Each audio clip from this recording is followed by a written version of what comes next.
जैसे कि कल हम लोगों ने बेसिक डिस्कशन किया था एरे से रिगार्डिंग किस तरीके से वो काम करता है, कैसे उसका साइज़ डिसाइड होता है, कहाँ पे मेमोरी एलोकेट होती है, किस तरीके से होती है, एलिमेंट्स कैसे हो सकते हैं। अब यहाँ पर जो लास्ट पॉइंट हम डिस्कस कर रहे थे, वो है उन अलग-अलग तरीके की वैल्यूज़ को मतलब जो अलग-अलग वैल्यूज़ हैं, उनको कैसे हम एक्सेस कर सकते हैं। देखिए, एक कलेक्शन है, जैसे कि मान लीजिए हम अगर एक सिंपल टर्म्स में बात करें, सिंपल एग्जाम्पल में, there is a WhatsApp group, ठीक है, called as RN college BCA 1। अब मुझे हर एक स्टूडेंट को अगर एक्सेस करना है, मेरे पास कॉन्टैक्ट तो सेव है नहीं, तो मैं नाम से तो आइडेंटिफाई कर नहीं पाऊँगी। तो उसे आइडेंटिफाई करने के लिए है क्या? आप सबके कॉन्टैक्ट नंबर्स वहाँ पे सेव है, उन्हीं से ही हम आपको आइडेंटिफाई कर रहे हैं। तो बेसिकली वो ग्रुप क्या हो गया? एक कलेक्शन हो गया और आप सब हो गए उसके अंदर प्रेज़ेंट वैल्यूज़ और आपको आइडेंटिफाई करने के लिए हमने वो कॉन्टैक्ट नंबर्स रख लिए। तो सिमिलरली जब हम एरे की बात करते हैं, तो ये एक तरीके का कलेक्शन है। कलेक्शन में कई तरीके की वैल्यूज़ हमारे पास में प्रेज़ेंट है और उन वैल्यूज़ को हमें आइडेंटिफ़ाई करना है, तो उसके लिए थोड़ा-सा अलग कांसेप्ट यहाँ पे काम करता है। सिर्फ़ नाम से वैल्यू आइडेंटिफ़ाई हो जाएगी, ऐसा नहीं है, क्योंकि नाम की बात करेंगे तो उसमें तो बहुत सारी वैल्यूज़ हैं, आप किस स्पेसिफ़िक वैल्यू की बात कर रहे हो। तो हर एक इंडिविजुअल सेल की वैल्यू को डिफरेंशिएट करना, अलग-अलग करना ज़रूरी है। तो यहाँ पर अलग-अलग वैल्यू को आइडेंटिफाई करने के लिए जितनी भी वैल्यूज़ हमारे पास में प्रेज़ेंट है, हर एक जो हमारे पास में सेल होता है, उसे एक अनसाइन्ड इंटीजर, एक यूनिक अनसाइन्ड इंटीजर मिलता है। जैसे कि फॉर एग्ज़ाम्पल रोल नंबर 1 है, रोल नंबर 2 है, रोल नंबर 3 है, रोल नंबर 4 है। यूनिक रोल नंबर्स होंगे और अनसाइन्ड होंगे क्योंकि रोल नंबर कभी भी -1, -2 या 0 नहीं होता है। 1 से ही स्टार्ट होता है वो और यूनिक रहता है सबके लिए। तो सिमिलरली हमने एरे के अंदर जितने भी एलिमेंट्स लिखे होंगे, वो सब भी यूनिकली आइडेंटिफाई किए जाएँगे with the help of an unsigned integer number और ये जो नंबर होता है, उसे हम कहते हैं सबस्क्रिप्ट नंबर या फिर इसे इंडेक्स नंबर भी कहा जाता है। अब यहाँ पर इंडेक्स नंबर इंटीजर की बात कर रहे हैं, कहाँ से नंबरिंग स्टार्ट होगी ये भी तो बताना पड़ेगा। तो अनसाइन्ड की इंडेक्सिंग का नंबरिंग कहाँ से स्टार्ट होती है? 0 से। 0 से 65,535 तक उसकी रेंज है। तो यहाँ पे भी जभी भी हम एरे की इंडेक्सिंग करते हैं, यानी कि एलिमेंट्स को एक-एक करके आइडेंटिफाई करना स्टार्ट करते हैं, तो वो हमेशा इंडेक्स जो नंबर है, वो 0 से स्टार्ट होता है। और ये जो 0 है हमारा, वो कहलाता है lower bound of the array. मतलब सबसे पहला एलिमेंट एरे के 0 इंडेक्स पर प्रेजेंट होगा। अब सिमिलरली यहाँ पर मुझे स्टार्ट तो मैंने कर लिया, लेकिन कहीं न कहीं पर हमारा एरे खत्म तो हो रहा होगा ना, लास्ट वैल्यू हो रही होगी। तो अगर मैं 0 से काउंटिंग करना स्टार्ट करूँ, तो अगर मुझे मान लीजिए 5 एलिमेंट को स्टोर करना है, तो एक है 0 प्लेस पर, एक है 1 प्लेस पर, एक है 2 प्लेस पर, एक है 3 प्लेस पर और एक है 4th प्लेस पर। लेकिन ऑन टोटल हमारे पास में 5 एलिमेंट है। 1, 2, 3, 4 और 5। तो यहाँ पे एरे का जो लिमिट होता है फाइनल, वो कहलाता है टोटल साइज़ माइनस 1 और ये जो साइज़ माइनस 1 होता है, ये कहलाता है हमारा हाईएस्ट इंडेक्स नंबर या फिर हम इसे अपर बाउंड भी कहते हैं। तो अगर कोई आपसे ये कहे कि एरे कहाँ से लेके कहाँ तक सेव है, लोअर बाउंड से अपर बाउंड तक, 0 से लेके साइज़ माइनस 1 तक हमारे एरे के सारे एलिमेंट्स प्रेज़ेंट होते हैं। तो नाम के साथ में हम लोग अलग-अलग तरीके के इंटीजर्स स्पेसिफाई करेंगे, हर एक एलिमेंट को, हर एक वैल्यू को एक्सेस करने के लिए। अब यहाँ पे जैसे कि मैंने लास्ट क्लास में आपको सिंटैक्स बताया था, इंट नम और स्क्वायर ब्रैकेट के अंदर मैंने 5 लिखा था। मतलब एरे जो मैं क्रिएट कर रही हूँ, वो 5 एलिमेंट्स का मुझे क्रिएट करना है। अब मुझे यहाँ पे सब जगह वैल्यू असाइन नहीं करवानी। किसी एक जगह पे, किसी एक सेल में मुझे एक नंबर को स्टोर करवाना है। ठीक है? लाइक फॉर एग्जाम्पल यहाँ पे मैंने नम नाम का एक एरे क्रिएट कर रखा है और उस नम के अंदर मुझे 25 एज़ अ नंबर स्टोर करवाना है 5th सेल के अंदर। तो 5th सेल का मतलब ये नहीं है कि हम 5th इंडेक्स की बात कर रहे हैं, स्टार्टिंग से काउंट करेंगे। ये फर्स्ट एलिमेंट, ये सेकंड एलिमेंट, ये थर्ड एलिमेंट, ये फोर्थ एलिमेंट और ये 5th एलिमेंट। 5th एलिमेंट पे हमें 25 असाइन करना है। यानी कि नम नाम के एरे में जो 4th इंडेक्स है, जो 4th सेल है जिसका इंडेक्स नंबर 4 है, वहाँ पर मुझे 25 असाइन करवाना है। तो सिंपली करना क्या होगा? सबसे पहले हमें एरे का नाम लिखना है, स्क्वायर ब्रैकेट के अंदर हमें उस इंटीजर को मेंशन करना है जिस सेल में आप वैल्यू को असाइन करवाना चाहते हैं। तो num4 इज इक्वल्स टू 25। तो देखिए, मान लीजिए ये हमारा एरे है, ये नम का 0 इंडेक्स, ये नम का फर्स्ट इंडेक्स, ये सेकंड इंडेक्स, ये थर्ड इंडेक्स और ये फोर्थ इंडेक्स। तो ये जो लास्ट वाला लोकेशन होगा, जो ये लास्ट वाला सेल होगा, यहाँ पर 25 जाके स्टोर हो जाएगा। तो किसी भी एक एलिमेंट को अगर हमें एक्सेस करना है, तो पहले हम हमारे एरे का नाम लिखते हैं और उसके बाद लिखते हैं स्क्वायर ब्रैकेट के अंदर वो इंटीजर जिस इंडेक्स को, जिस सेल को हमें एक्सेस करना है। ठीक है, तो यहाँ पे तो वैल्यू असाइन हो गई। अब इस वैल्यू को असाइन करवाने के बाद मान लीजिए प्रिंट भी करवाना हो तो प्रिंट करने के लिए भी सेम कंसेप्ट है। Print f %d and num और स्क्वायर ब्रैकेट के अंदर 4। तो अब यहाँ पे हमारे पास में क्या हो जाएगा, सबसे पहले ये देखा कि नम है क्या, एक एरे टाइप का वेरिएबल है, यानी कि बहुत बड़ी मेमोरी है। उस बहुत बड़ी मेमोरी के अंदर फोर्थ इंडेक्स पर जो वैल्यू प्रेजेंट है उसको प्रिंट करना है। तो अभी हमने 25 असाइन किया, तो 25 यहाँ पे हमारे पास में प्रिंट होके आ जाएगा। तो सिमिलरली हम किसी भी तरीके का रीड और राइट ऑपरेशन जो है वो एक स्पेसिफिक सेल पे परफॉर्म कर सकते हैं। अब यहाँ पे एक एक वैल्यू को प्रिंट करवाने के साथ साथ जब हम बहुत पहले स्टार्टिंग में पढ़ रहे थे, या हम लोग इनपुट एंड आउटपुट वाला स्टेटमेंट पढ़ रहे थे, तब मैंने आप लोगों को साइज ऑफ और एड्रेस ऑफ जैसी चीजें बताई थी। तो एड्रेस ऑफ का सिंपली मतलब क्या होता है, जो भी हमारा वैल्यू प्रेजेंट है उसके एड्रेस को प्रिंट करना। अब यहाँ पर मैंने लिखा है एड्रेस ऑफ नम और स्क्वायर ब्रैकेट के अंदर 4। तो ये क्या रिटर्न करेगा, हमारे पास में जो नम नाम का एरे है कंप्लीट, जो हमारे पास में एक सिंगल ब्लॉक है, उस सिंगल ब्लॉक के अंदर फोर्थ इंडेक्स पर जो एलिमेंट प्रेजेंट है, मतलब उसका लोकेशन यहाँ पे प्रिंट कर दो। अब एड्रेस की रेंज जो है वो 0 से लेके 65,535 तक है, इसीलिए हम यहाँ पे %u को काम में लेते हैं। तो यहाँ पे num4 जो है वो तो वैल्यू प्रिंट करके देगा, और जो एड्रेस ऑफ num4 है वो इसका एड्रेस हमें प्रिंट करके देगा, मेमोरी में जहां पर ये प्रेजेंट है उसका एड्रेस प्रिंट करके देगा। पूरे एरे का कैसे प्रिंट करवाते हैं वो भी हम देखेंगे, लेकिन अभी के लिए हम सिर्फ एक स्पेसिफिक एलिमेंट का ही एड्रेस प्रिंट करवा रहे हैं। तो इसी तरीके से किसी भी एक स्पेसिफिक इंडेक्स पे हम डेटा को राइट भी करवा सकते हैं और रीड भी कर सकते हैं। अब मान लीजिए कि यहाँ पर मैंने किसी भी तरीके का इंडेक्स मेंशन नहीं किया, हम ये कह रहे हैं एरे एक वेरिएबल है, तो वेरिएबल का नाम तो डायरेक्टली भी लिखा जा सकता है ना। लेकिन यहाँ पर अगर आप डायरेक्टली लिखोगे तो ये %d में कुछ प्रेजेंट नहीं करेगा। क्यों नहीं करेगा, क्योंकि ये तो बेसिकली एक रेफरेंस है। रेफरेंस मतलब यहाँ पे जाके आप सारे एलिमेंट्स को ढूंढ सकते हो। तो अगर हम यहाँ पे कुछ इस तरीके का कंसेप्ट लिखें, प्रिंट एफ %u कॉमा नम, तो ये क्या करेगा, हमें नम के अंदर स्टोर वैल्यू नहीं देगा, बल्कि हमें स्टार्टिंग एड्रेस रिटर्न करेगा। स्टार्टिंग एड्रेस रिटर्न करने का मतलब 0 इंडेक्स का जो एड्रेस है ये वो हमें प्रिंट करके देगा। तो यहाँ पे आप नम ऑफ 0 लिखे या फिर आप यहाँ पे नम लिखे, ठीक है, एड्रेस ऑफ नम 0 लिखे या फिर आप डायरेक्टली नम लिखे, दोनों का मतलब एक ही है। ये दोनों क्या करेंगे, हमें स्टार्टिंग एड्रेस रिटर्न करने का काम करेंगे, जहां से हमारे एरे का क्रिएशन स्टार्ट हुआ है, जहां से वो मेमोरी में सेव होना स्टार्ट हुआ है। तो यहाँ पे सबसे इंपॉर्टेंट चीज तो बस यही है कि किसी भी एरे एलिमेंट को एक्सेस करना है तो उसके लिए हमें अलग अलग तरीके के इंटीजर वैल्यूज की रिक्वायरमेंट है, और वो इंटीजर वैल्यूज चलती हैं 0 से साइज -1 तक। तो अगर मैंने यहाँ पे 10 एलिमेंट्स का एरे डिक्लेयर किया है तो 0 से 9 तक इंडेक्स होगा।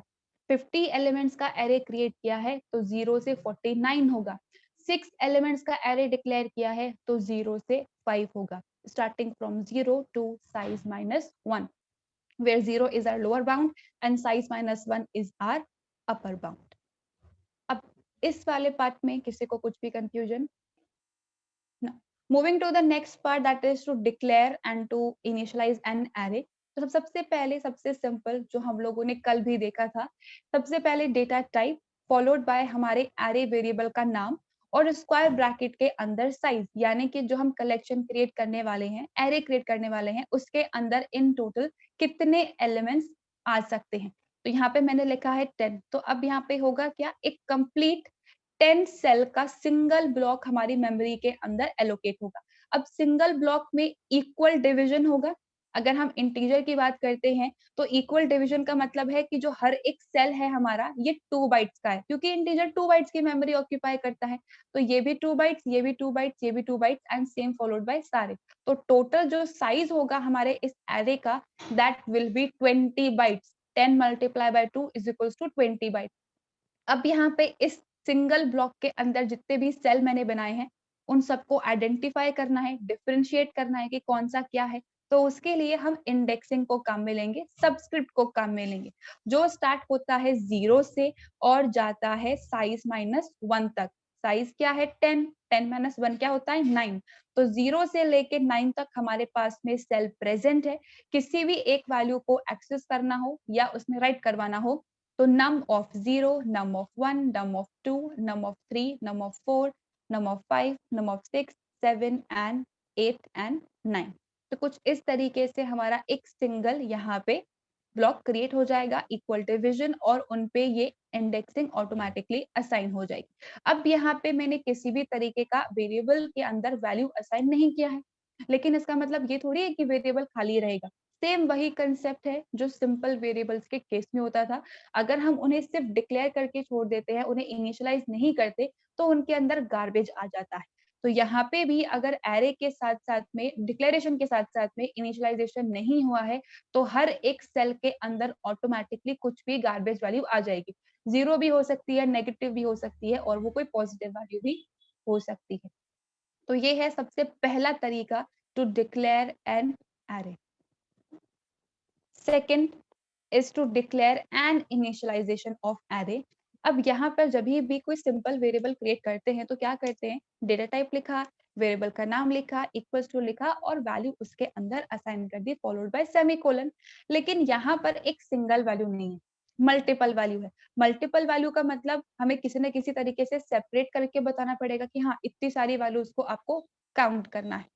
तो सबसे पहले तो वही same data type followed by array variable का नाम, स्क्वायर ब्रैकेट्स और उसके अंदर साइज, यानी कि अब हम यहाँ पे नम नाम का एक एरे क्रिएट कर रहे हैं जो कि इंटीजर टाइप का होगा और वो अपने अंदर 10 वैल्यूज को होल्ड कर सकता है। इस स्टेटमेंट का मतलब तो इतना है। उसके बाद मैंने लिखा है इक्वल्स टू।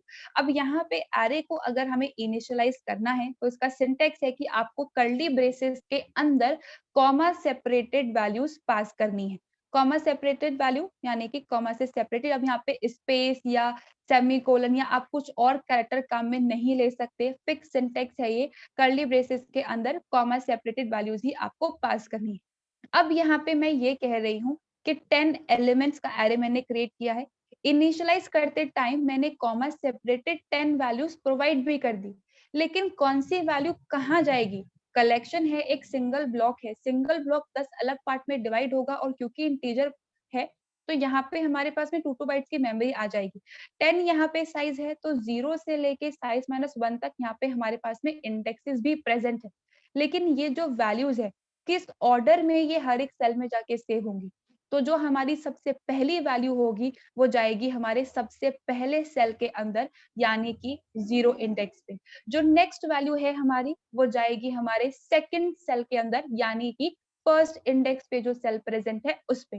फिर जो नेक्स्ट वैल्यू है वो जाएगी हमारी सेकंड इंडेक्स पे, जो नेक्स्ट वैल्यू है वो थर्ड इंडेक्स पे, फिर नेक्स्ट वैल्यू फोर्थ इंडेक्स पे, then same goes for the rest of the elements. तो ऑन टोटल यहाँ पे 10 सेल मेरे पास में प्रेजेंट थे और 10 ही वैल्यूज मैंने यहाँ पे स्पेसिफाई की है, तो सारी वैल्यूज इनके अंदर जाके स्पेसिफाई हो जाएगी।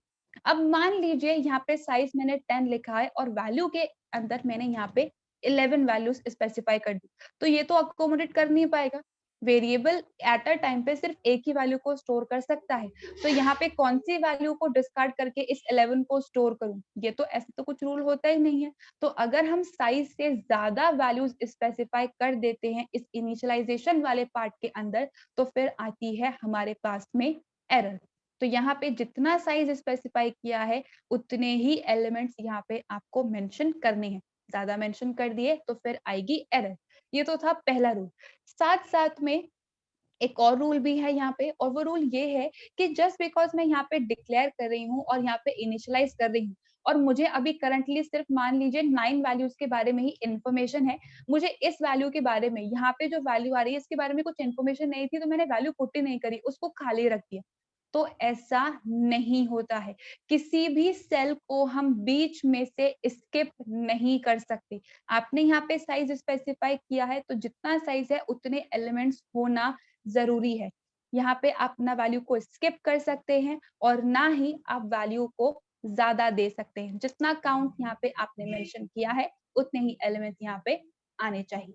ये है डिक्लेरेशन एंड इनिशियलाइजेशन ऑफ अरे। इस वाले पार्ट के अंदर किसी को कुछ भी कंफ्यूजन?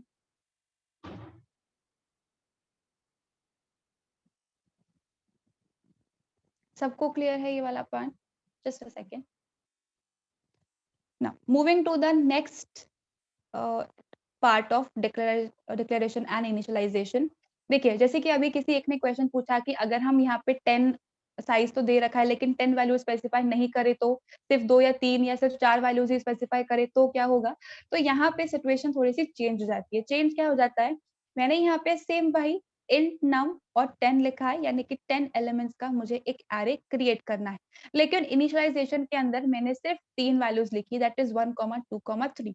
तो अब यहाँ पे होगा क्या कि जो 0 इंडेक्स है वहाँ पे 1 चला जाएगा, जो 1 इंडेक्स है वहाँ पे 2 चला जाएगा और जो 2 इंडेक्स है वहाँ पे 3 चला जाएगा और बचे हुए जितने भी सेल्स है हमारे पास में वहाँ पे ऑटोमैटिकली 0 जाके असाइन हो जाएगा। तो यहाँ पे आपको किसी भी तरीके का कॉमा बाद में नहीं लगाना है, ऑटोमैटिकली ये खुद ही 0 इंसर्ट कर देता है। अब यहाँ पे मान लीजिए आपने सिर्फ एक ही वैल्यू स्पेसिफाई की होती, तो यहाँ पे 3 की जगह भी 0 आ जाता और इधर भी हमारे पास में 0 आ जाता। एक भी वैल्यू स्पेसिफाई की है तो फिर यहाँ पे सब जगह 0 आ जाएगा और द वैल्यू स्पेसिफाई नहीं करते हैं तो फिर उस केस में हमारे पास में गार्बेज आता है। नाउ अब एक और चीज, एक और इनिशियलाइजेशन से रिगार्डिंग, देखिए यहाँ पर एक रूल होता है, एक और रूल, या आप नॉट एग्जैक्टली एन एक्सेप्शन, पर हमारे पास में ये ऑप्शन है कि अगर हम एरे को डिक्लेयर करने के साथ साथ उसे इनिशियलाइज करने का काम भी कर रहे हैं, तो अगर हम चाहे तो यहाँ पे साइज को हम स्किप कर सकते हैं। यूजुअली एरे को जब भी क्रिएट किया जाता है, चाहे हम किसी भी टाइप की लैंग्वेज की बात करें, तो यहाँ पे हमें साइज स्पेसिफाई करना पड़ता है, कितने एलिमेंट्स का एरे आपको क्रिएट करना है। लेकिन अगर मैं यहाँ पे डिक्लेयर करने के साथ-साथ इसे इनिशियलाइज़ भी कर रही हूँ और मैंने यहाँ पे कॉमा से सेपरेटेड 5 वैल्यूज़ स्पेसिफाई की हैं, तो ये ऑटोमैटिकली अज़्यूम कर लेता है कि आपने 5 एलिमेंट्स का यहाँ पे एक एरे क्रिएट किया है। मान लीजिए यहाँ पे और वैल्यूज़ होती, मैंने यहाँ पे 1 से लेके 10 तक की वैल्यूज़ स्पेसिफाई की, यानी कि टोटल 10 वैल्यूज़ है। तो अब ये ऑटोमैटिकली अज़्यूम कर लेगा कि आपने 10 एलिमेंट्स का एक एरे क्रिएट किया है। तो ये वाला जो पार्ट है, जो साइज़ को स्किप करने वाला पार्ट है, ये सिर्फ़ तभी हो सकता है जब आपने एरे को इनिशियलाइज़ किया है। अगर आपने यहाँ पे एरे को इनिशियलाइज़ नहीं किया है, कुछ इस तरीके का स्टेटमेंट है आपका int num and opening and closing square brackets, तो फिर आएगी एरर। तो जब इनिशियलाइज़ कर रहे हैं, सिर्फ़ तब ये वाला पार्ट हम इम्प्लीमेंट कर सकते हैं। तो these are the various ways in which you can create an array and you can initialize it as well. अब इन सारे स्टेप्स को इम्प्लीमेंट करते हुए मैंने प्रोग्राम्स क्रिएट करे हैं वन बाय वन। अगर आप कहेंगे तो मैं एक बार रन करके भी बता दूंगी। पहले आप इन चारों वाले जो एक डिक्लेरेशन इनिशियलाइजेशन वाला पार्ट है, किसी को किसी भी पार्ट में कुछ कंफ्यूजन है तो आप लोग एक बार पूछ लीजिए। ये हमारा फर्स्ट और सेकेंड था, then the third and fourth. किसी को कुछ भी कंफ्यूजन चारों पार्ट्स के अंदर?